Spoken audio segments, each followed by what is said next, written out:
Hello বন্ধুরা, কেমন আছো তোমরা সবাই? আশা করছি অনেক ভালো আছো। আমি আফসারা হক তোমাদের সবাইকে স্বাগত জানাচ্ছি গো জি8-এ।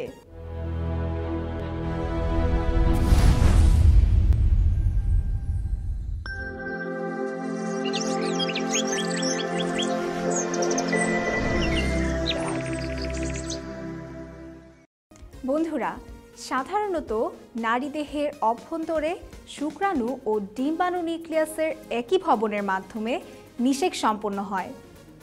নিষিক্ত ডিম্বাণুটি গর্ভাশয়ের প্রাচীরে সংস্থাপিত হওয়ার প্রায় 9 মাস পর পরিস্ফুটন শেষে একটি শিশু সন্তান ভূমিষ্ঠ হয়। এই প্রক্রিয়াটিকে স্বাভাবিক গর্ভধারণ বলে। কিন্তু অনেক সময় নারী বা পুরুষের কিংবা উভয়ের প্রজনন অক্ষমতার কারণে সাধারণ গর্ভধারণ সম্ভব হয় না। তখন কৃত্রিম উপায়ে গর্ভধারণ করা হয়। আজকের পর্বে আমরা কৃত্রিম গর্ভধারণ সম্পর্কে আলোচনা করব। আমাদের আজকের আলোচনার বিষয়বস্তু হলো একাদশ-দ্বাদশ শ্রেণীর জীববিজ্ঞান দ্বিতীয় পত্র বইয়ের 9ম অধ্যায় মানব ধারাবাহিকতা থেকে আইভিএফ পদ্ধতি।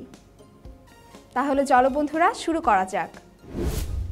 বন্ধুরা, বিভিন্ন প্রজননিক সমস্যা যেমন নারীদের ক্ষেত্রে ডিম্বনালী বন্ধ হয়ে গেলে, ক্ষত হলে, এন্ডোমেট্রিওসিস হলে কিংবা ডিম্বপাত না হলে এবং পুরুষের ক্ষেত্রে শুক্রাণুর সংখ্যা কম হলে বা অস্বাভাবিক গড়নের শুক্রাণু হলে অথবা নারী ও পুরুষ উভয় থেকে শুক্রাণুর বিরুদ্ধে অ্যান্টিবডি উৎপন্ন হলে এই সকল ক্ষেত্রে সন্তান নিতে চাইলে কৃত্রিম উপায়ে অর্থাৎ আইভিএফ পদ্ধতিতে গর্ভধারণ করানো হয়। বন্ধুরা, যে প্রক্রিয়ায় দেহের বাইরে গবেষণাগারে কাচের পাত্রে শুক্রাণু ও ডিম্বাণুর মিলন ঘটিয়ে ওই নিষিক্ত ডিম্বাণুকে জরায়ুতে স্থাপন করে গর্ভধারণ করানোর ব্যবস্থা করা হয় তাকে ইনভিট্রো নিষেক বা ইনভিট্রো ফার্টিলাইজেশন বা সংক্ষেপে আইভিএফ বলা হয়। ল্যাটিন ইনভিট্রো শব্দটির অর্থ হচ্ছে কাচের ভেতরে অর্থাৎ উইদিন দ্য গ্লাস। এই প্রক্রিয়াটি টেস্ট টিউব পদ্ধতি নামেও পরিচিত এবং এই প্রক্রিয়ায় ভূমিষ্ঠ শিশুকে টেস্ট টিউব বেবি বলা হয়। বন্ধুরা, 1978 সালের 25 জুলাই বিশ্বের সর্বপ্রথম test tube baby Louise Brown নামের শিশুকন্যা জন্মগ্রহণ করে। শিশুটি লন্ডনের ওল্ডহ্যাম জেনারেল হসপিটালে প্যাট্রিক স্টেপটো এবং রবার্ট এডওয়ার্ডসের তত্ত্বাবধানে জন্ম নেয়। পরবর্তীতে এই দুইজন ব্যক্তিকে 2010 সালে নোবেল পুরস্কার প্রদান করা হয়। আইভিএফ পদ্ধতিতে 7টি ধাপের মাধ্যমে কৃত্রিম উপায়ে গর্ভধারণ করানো হয়। ধাপগুলো হলো স্বাভাবিক রজচক্র দমন, ডিম্বাণুর সরবরাহ বৃদ্ধি, অগ্রগতি পরীক্ষা, ডিম্বাণু সংগ্রহ, শুক্রাণু সংগ্রহ, ডিম্বাণু নিষিক্তকরণ এবং ভ্রূণ স্থানান্তর। বন্ধুরা, এই পর্যায়ে আমরা আইভিএফ পদ্ধতির ধাপগুলো সম্পর্কে বিস্তারিত জানব।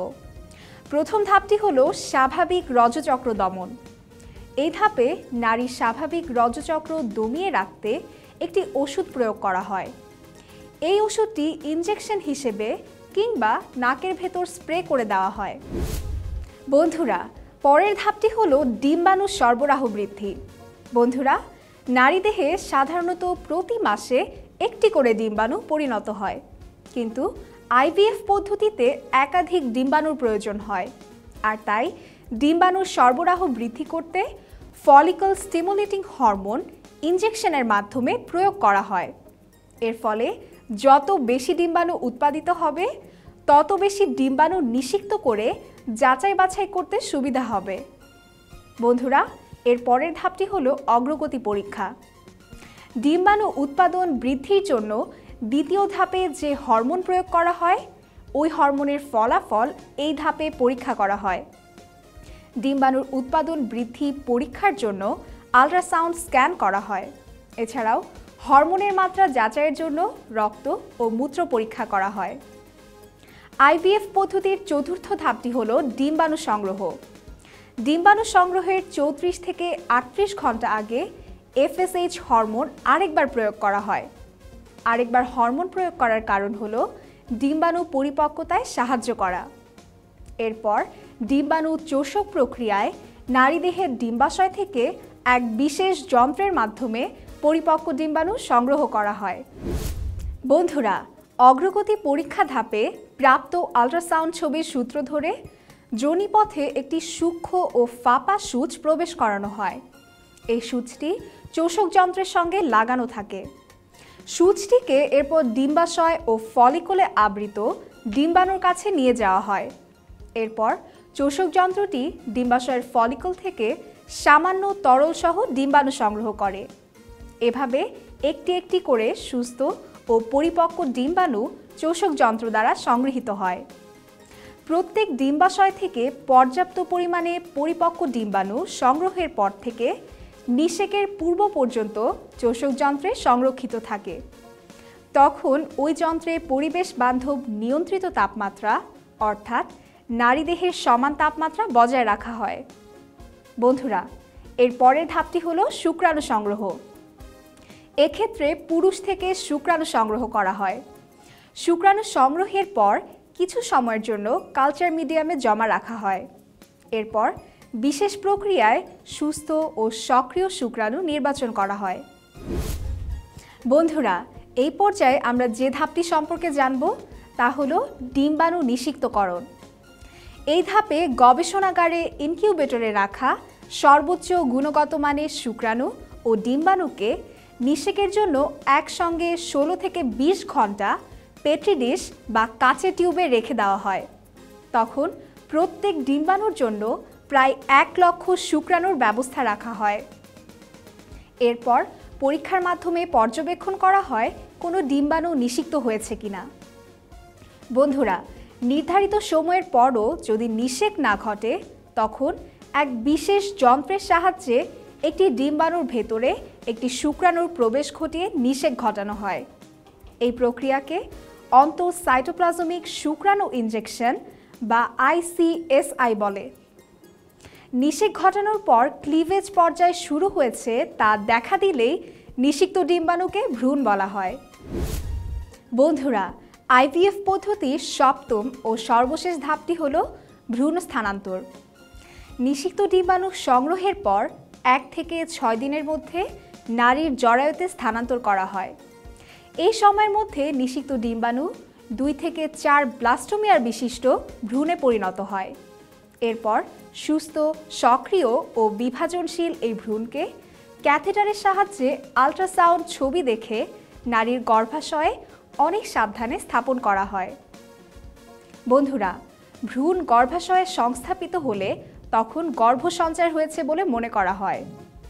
ভ্রূণ সংস্থাপনের পরবর্তী সময়কালটি সুনির্দিষ্ট নজরদারির মধ্যে থাকতে হয়। কেউ চাইলে একাধিক ভ্রূণও গর্ভাশয়ে সংস্থাপন করতে পারে।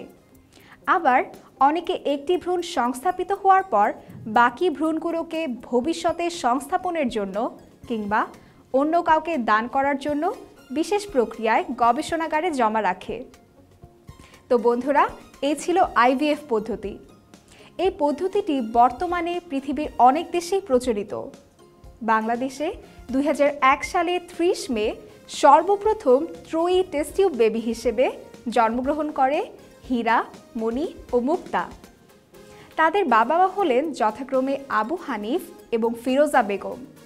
বন্ধুরা, এই দম্পতি বাংলাদেশ অ্যাসিস্টেড কনসেপশন সেন্টার এবং উইমেন্স হসপিটাল ঢাকায়ের ডক্টর ফাতেমা পারভিনের তত্ত্বাবধানে এই চিকিৎসা নেন।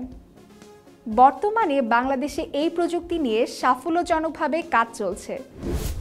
বন্ধুরা, এছাড়াও 2015 সালে সর্বপ্রথম যুক্তরাষ্ট্রের কর্নেল বিশ্ববিদ্যালয়ের একদল গবেষক IVF পদ্ধতিতে 7টি কুকুর ছানার জন্ম দেন। তারা একটি কুকুরের জরায়ুতে 19টি ভ্রূণ স্থাপন করে এই সাফল্য পান। বন্ধুরা, এই পর্যায়ে আমরা IVF এর সুবিধা ও অসুবিধা নিয়ে আলোচনা করব। IVF পদ্ধতির সুবিধাগুলো হলো এই পদ্ধতির মাধ্যমে মাতৃত্বের ইচ্ছা পূর্ণ করার সুযোগ সৃষ্টি হয়। এই পদ্ধতিটি অপেক্ষাকৃত নিরাপদ ও সহজ পদ্ধতি। ডিম্বনালী ক্ষতিগ্রস্ত থাকলেও এই পদ্ধতিতে গর্ভধারণ করা সম্ভব হয় এবং এই পদ্ধতির কোনো দীর্ঘস্থায়ী পার্শ্ব প্রতিক্রিয়া নেই। বন্ধুরা, আইভিএফ এর অসুবিধাগুলো হলো বেশিবার গর্ভধারণে গর্ভপাতের ঝুঁকি বেড়ে যায়, শিশুর অকাল জন্ম হতে পারে এবং আইভিএফ পদ্ধতি বেশ ব্যয়সাপেক্ষ চিকিৎসা। এই পদ্ধতিতে ওষুধের প্রতিক্রিয়া হতে পারে।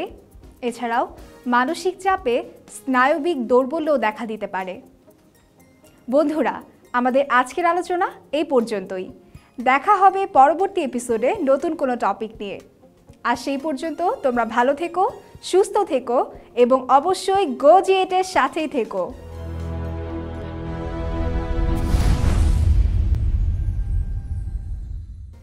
বন্ধুরা, আজকের পর্বে আমরা যা আলোচনা করলাম, চলো সেখান থেকে কিছু গুরুত্বপূর্ণ নোটস দেখে নেই।